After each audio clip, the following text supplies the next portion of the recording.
नमस्कार प्रेक्षक हो. काही वेळा आपण कितीही भक्ती साधना केली तरी मनाला शांती आणि जीवनाला स्थैर्य मिळत नाही. काहींना वारंवार संकट येतात, दुःखांचा डोंगर उतरतो असं वाटतच नाही. आज आपण भेटणार आहोत ठाण्याचे बाळासाहेब दत्तात्रय गुलदगड यांना, ज्यांनी पंढरपूरच्या विठ्ठल भक्तीपासून आसाराम बापूंच्या नामदीक्षेपर्यंत अनेक मार्गांवरून चालत शेवटी तत्वदर्शी संत रामपालजी महाराज यांच्या शरणात येत त्यांच्या जीवनाचा कायापालट घडवला आहे. प्रेक्षक हो, बाळासाहेबांचा परिवार पिढ्यानपिढ्या विठ्ठल भक्तीमध्ये रमलेला होता. पंढरपूरच्या वारीमध्ये सहभागी होणे, संकष्टी चतुर्थीचा उपवास, शिर्डी आणि शनिशिंगणापूरची यात्रा असा त्यांचा नित्यक्रम होता. परंतु या सगळ्या भक्ती साधनेनंतरही त्यांना शांतता लाभली नाही. आर्थिक अडचणी, मुलांच्या समस्या आणि पंढरपूरच्या वारीमध्ये वडिलांच्या दुःखद निधनाने बाळासाहेब डिप्रेशनमध्ये गेले. तेव्हाच त्यांच्या आयुष्यात संत रामपालजी महाराज यांचे ज्ञान आले. कसा त्यांना भक्ती मार्गाचा खरा अर्थ आणि परमेश्वराचा शोध लागला? संत रामपालजी महाराजांची नामदीक्षा घेतल्यानंतर काय बदल झाला? कसा मानसिक ताण दूर झाला आणि कुटुंबात सुखशांती आली?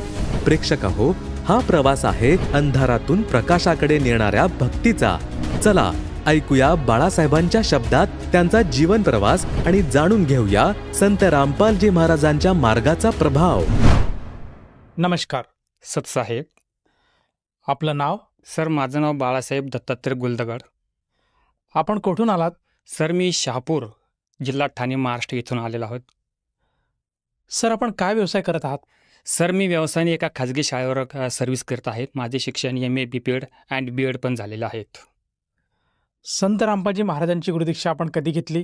सर, मी संत रामपालजी महाराजांची गुरुदीक्षा 8 एप्रिल 2017 मध्ये घेतली आहे.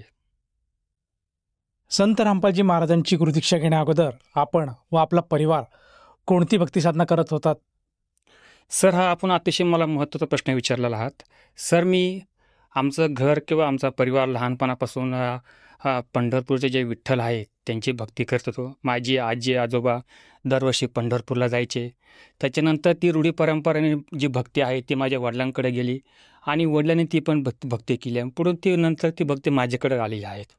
सर, एकदा काय झालं की आजी आजोबा गेल्यानंतर माझ्या वडिलांकडे ती पंढरपूरची भक्ती आली आणि पंढरपूरला ते जाता जाता सर मध्ये त्यांचा एक ठिकाणी स्टॉप असतो, त्या ठिकाणी ते जेवायला थांबतात आणि त्या ठिकाणी ते कीर्तन चालू असतात. समोर महाराजांचे ते बोलतात आणि माझे वडील त्या ठिकाणी कीर्तन करता करता सर त्याला त्या ठिकाणी अटॅक आला आणि सर ते पडले तिथं.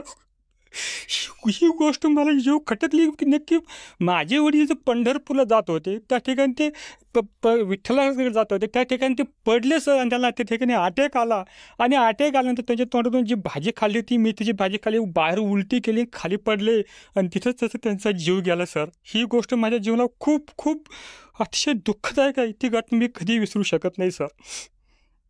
त्याच्यानंतर सर मी विचार केला की जर माझे वडील जर त्या भक्ती मार्गामध्ये होते, आजोबानंतर त्यांनी ती भक्ती त्यांनी स्वीकारली होती, मग त्यांच्या हे वाटेल दुःख का आलं असेल? त्या दिवसापासून सर मी खूप डिप्रेशनमध्ये गेलो. सर, जसं की तुम्ही सांगत आहात की तुमचा जो परिवार आहे हा पहिल्यापासूनच भक्तीमध्ये लीन होतात, विठ्ठल भक्तीमध्ये आपण लीन होतात. जे वारकरी पंथ आज भक्तिसाधना करत होतात तीच भक्तिसाधना आपण व आपला परिवार करत होतात. आणि असं असतानासुद्धा आपल्या वडिलांचा एक दुर्दैवी असं आपला अंत झालेला आहे आणि त्यानंतर तुम्ही एक डिप्रेशनमध्ये गेलात. तर मला असं विचारायचं आहे की ह्या भक्तीव्यतिरिक्त आणि ह्या भक्तिसाधनेव्यतिरिक्त आपण आणखीन काही भक्तिसाधना करत होतात का? हो सर, याच्या व्यतिरिक्त मी आणखीन भक्तिमार्ग करत होतो.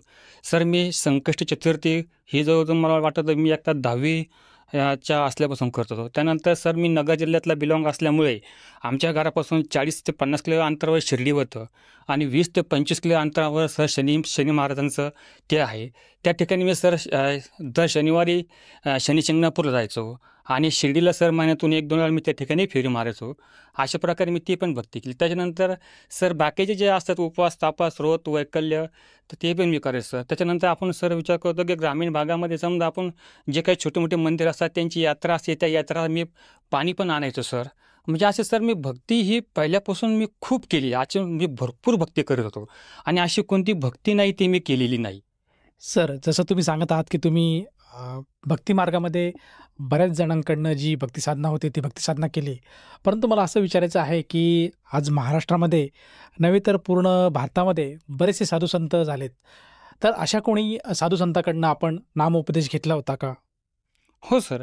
साधारणतः 2008मध्ये सर मी जॉबला असताना आमच्या शेजारी एक आसाराम बापूचे शिष्य होते आणि त्यांनी मला गुरु करावा त्यांनी आमच्या घराला पूर्ण फोर्स केला आणि त्या ठिकाणी आम्ही सर 2008मध्ये आसाराम बापूची दीक्षा आमच्या घरातील मी, माझी पत्नी आणि दोन्ही मुलं यांनी घेतलेली आहे. आणि त्यांचा दरवर्षी या मुंबईत एक आणि नाशिक या ठिकाणी सत्संग भरायचा आणि त्या सत्संगला आम्ही सर 4 दिवस जायचो. त्या ठिकाणी भक्ती करतो. त्यांनी दिलेला जो मंत्र आहे त्याचा पण आम्ही सर रोज तो एक पाठ असा तो पाठ करायचो. तो मंत्र बसायचो. तर त्याचे 108 वेळा कधी 208 वेळा तो माळी आम्ही त्या ठिकाणी तो जपायचो सर. पण त्या भक्तीपासून सर मला काही असा लाभ विशेष असा दिसला नाही. सर त्या ठिकाणी मी असं सांगू शकतो की ज्यावेळेस आम्ही नाशिक या ठिकाणी संत आश्रम बापूच्या या सत्संगाला गेलो होतो त्या ठिकाणी सर ते मशनीद्वारे ते चॉकलेटचा असं काहीतरी प्रसाद म्हणून असे फवारायचे, पाणी फवारायचे आपण तर त्यावेळी त्या चॉकलेटचा एक चॉकलेट माझ्या छोट्या मुलाला लागला, डोळ्याला लागला सर. आणि त्या दुसऱ्या दिवसापासून त्याचा डोळा थोडा दुखायला लागला. त्याच्यानंतर तो डोळा त्याचा पुढं भविष्याचा नंबर लागला गेलेला आहे सर. अशा प्रकारे सर त्या आश्रम बापूची आम्ही दीक्षा घेतली. त्याच्यानंतर 2013 ते 14पर्यंत आम्ही त्यांची पूर्ण भक्ती केली. सर, जसं तुम्ही सांगत आहात की तुम्ही भक्ती मार्गात तुमचा परिवार अगोदरपासून होताच. त्यानंतर तुम्ही वेगवेगळ्या संतांकडनं अनुग्रह घेतला. असंच असताना तुम्ही आसाराम बापू यांच्याशी सुद्धा जोडले. तर आसाराम बापूजींनी आपल्याला जी भक्ती दिली त्या भक्तीमध्ये आपल्याला काय अनुभव आलेत? सर अनुभव तर सर असं मी फायदा आणि तोटा या ठिकाणी मी तर सांगू शकत नाही, पण तोटाच भरपूर झाला. दुःख आहे ते माझं संपलंच नाही सर. पहिली गोष्ट जे दुःख संपायला पाहिजे ते संपलंच नाही, पण नुकसान जास्त झालं. मुलाचा तो डोळा दुखायला लागला ते एक नुकसान झालं. आणि त्याच्यानंतर सर माझं जे संकट असतं आपण जे म्हणतो की दर समजा जाता येता आपण जो नामस्मरण करतो तो नामस्मरण मी त्यांचा जो दिलेला मंत्र नेहमी संध्याकाळी एका जागेवर बसून त्यांची ती गादी ते गोमुख हातामध्ये घेऊन माळा घेऊन ते एकाग्र चित्ताने सर मी असं ते जपायचो. पण त्या जपल्यानंतर सुद्धा सर मला काहीही फायदा झालेला नाही. सर, मग संत रामपालजी महाराजांच्या शरणात आपण कसे आलात? सर ही फार मला दृष्टीने माझी महत्त्वाची गोष्ट आहे. शरण आला म्हणण्यापेक्षा मला गुरूंनी शरण घेतलं म्हटलं तर वावगं ठरणार नाही सर. ज्यावेळेस ज्यावेळेस आश्रमातून आदेश आले होते की आपण मुंबईच्या बाहेर आपल्याला सत्संग करायचा आहे. त्यानंतर मुंबईतला पहिलाच सत्संग बाहेर हा शहापूर तालुक्यात झाला. आणि त्या शहापूर तालुक्यात सत्संग झाल्यामुळे या ठिकाणी मोठमोठे बॅनर लागले गेले. या सत्संग आहे ते सत्संग आहे. हे मी ठरवलं की आपल्याला या ठिकाणी सत्संगाला जायचं आहे. पण त्या ठिकाणी सकाळी 9 ते 12 आणि संध्याकाळी 6 ते 8 असं होतं. पण आमची शाळेची वेळ असल्यामुळे मी सकाळी जात नव्हतो आणि संध्याकाळी जायचा मी विचार केला. 2 दिवस म्हणलं आपण त्या ठिकाणी जाऊ. सत्संगाचा मला अर्थ काहीच माहीत नव्हता. सत्संग म्हणजे संत सानिध्यात. त्यानंतर मला फक्त कीर्तन, प्रवचन, इंद्रकर माझं कीर्तन ऐकायला भेटायचं ते मला ऐकतो. पण सत्संग मग अजिबात माहीत नव्हता. त्याच्यानंतर मी सर शेवटच्या दिवशी चला म्हणलं आता आपण त्या ठिकाणी जाऊन बसूया, नक्की काय सांगतात काय नाही हे ऐकायला मिळेल म्हणून मी सर गेलो होतो. एक 5च मिनिटे मी त्या ठिकाणी सत्संगाला गेलो. बाकीचे लोक जसे पाया पडतात मी ते पण त्या ठिकाणी पाया पडलो. ज्यांना नामदीक्षा घ्यायची असेल त्यांनी पुढे या. सर मी त्याच्या अगोदर संत रामपाल महाराजांचं नावं ऐकलं नव्हतं, पुस्तक ऐकलं नव्हतं, वाणी ऐकली नव्हती, काही ऐकलं नव्हतं. आणि मी त्या ठिकाणी सर ताडकान उभा राहिलो आणि गुरुजींच्या नामदीक्षा घ्यायला निघालो. त्या ठिकाणी माझा छोटा मुलगा होता, माझी मिसेस पण होती. आणि ती मला बोलली तुम्ही काय करता, कारण की तुम्ही आश्रम बापूचे केलं. त्याच्यानंतर आश्रम बापूच्या गेल्यानंतर बाबा महाराज सातारकरांचा मी एक त्या ठिकाणी गेलो कीर्तनाला. कीर्तन संपल्यानंतर ते बाबांचे ज्याला नामदीक्षा घेतलं तिने या पुढं मी गेलो. तिने करा मान खाली करा. मी मान खाली केली. तिने माझ्या तुळशीचा माळ टाकली. एक रामकृष्ण हरीचा मंत्र दिला आणि जपा म्हणे. मग ते पुस्तक त्या माळ घेऊन मी घरी आलो. मग तसं तुम्ही या ठिकाणी आलात आणि ते म्हणतात की तुम्ही डायरेक्ट नामदीक्षा घेऊन घ्या, तुम्ही कसं काय उठलात? ते माझ्या डोक्यात सर काही नव्हतं आणि त्या ठिकाणी मी लगेच नामदीक्षा घ्यायला गेलो. भगतमतीने मला त्या ठिकाणी अडवलं, म्हणजे आपण त्यांचं पुस्तक वाचू, नामदान वाचू, नियम वाचू, काय असतं ते बघू, पण तुम्ही असा लगेच जिथं बाबा दिसतात तिथं डोकं ठीक येतात, हे तुमचं चुकीचं आहे. कारण मी खूप डिप्रेशनमध्ये होतो, मला ते काहीच माहिती, मला कुठून तरी रिझल्ट गुण मला पाहिजे होता, माझी मनाची शांती मला पाहिजे होती. कारण मी या विठ्ठलापुढे सुद्धा मी भरपूर वेळा असं रडलो होतो सर, की मला माझं मनाचं दुःख टेन्शन दूर कर, पण ते काही झालं नाही. त्याच्यानंतर मग तुमचा काय प्रॉब्लेम आहे, तुम्ही काय आहे नक्की, त्यांनी मला सांगितलं असं असे नियम आहे, असं आहे, म्हणजे यातलं मी काही करीत नाही. आणि मग तुम्ही नामदीक्षा घेऊ शकता, तुम्ही ज्ञान आहे का? मला फक्त सध्या टेन्शन मुक्त पाहिजे, मला बाकीचं मी ज्ञान नंतर पण घेऊ शकतो. त्या दिवशी मी गुरुजींचं नामदीक्षा घेतली सर. जसं तुम्ही सांगत आहात की तुम्ही संत रामपालजी महाराजांची दीक्षा ही अचानकपणे घेतली, म्हणजे तुम्ही त्यांच्या ज्ञानाबद्दल काही ऐकलं नव्हतं किंवा ते काय सांगतात, ते काय गुरुमंत्र देतात याबद्दल तुम्हाला कुठलीही कल्पना नव्हती आणि अचानकपणे आपण हे गुरुदीक्षा घेतली. तर नंतर आपल्याला गुरुदीक्षा घेतल्यानंतर संत रामपालजी महाराजांचं ज्ञान कळालं का? आणि त्या ज्ञानाच्या आधारे आपल्याला व आपल्या परिवाराला काय काय लाभ प्राप्त झालेत? सर त्यानंतर मी त्या दिवशी नामदीक्षा घेतली आणि आम्ही घरी आलो. त्याच्यानंतर मग हळूहळू दुसऱ्या दिवशी मला शाळा असल्यामुळे मला पुस्तक वाचायला वेळ मिळत नव्हता, पण संध्याकाळी येऊन थोडं सत्संग पाहायचो, थोडं पुस्तक वाचायचो. पण त्या काळामध्ये भगतमध्ये आमच्या गृहिणी असल्यामुळे तिने ते पुस्तक पूर्ण वाचलं आणि आमच्या घरामध्ये आम्ही भक्ती मार्ग असल्यामुळे ज्ञानेश्वरी पण आमच्या घरामध्ये होते. तिने प्रत्येक तो ओळ ना ओळ ते गुरुजींनी सांगितलं पुस्तकामध्ये ओळ, ते ज्ञानेश्वरीमध्ये ओळ ते जुळवून पाहिजे आणि मला फोन करून सांगायचे, बघा जे सर आपण जे गुरुजींचं ज्ञान घेतलं ते अतिशय अनमोल आहे, कारण त्यांचा श्लोक या ठिकाणी जुळतो, हा श्लोक या ठिकाणी जुळतो.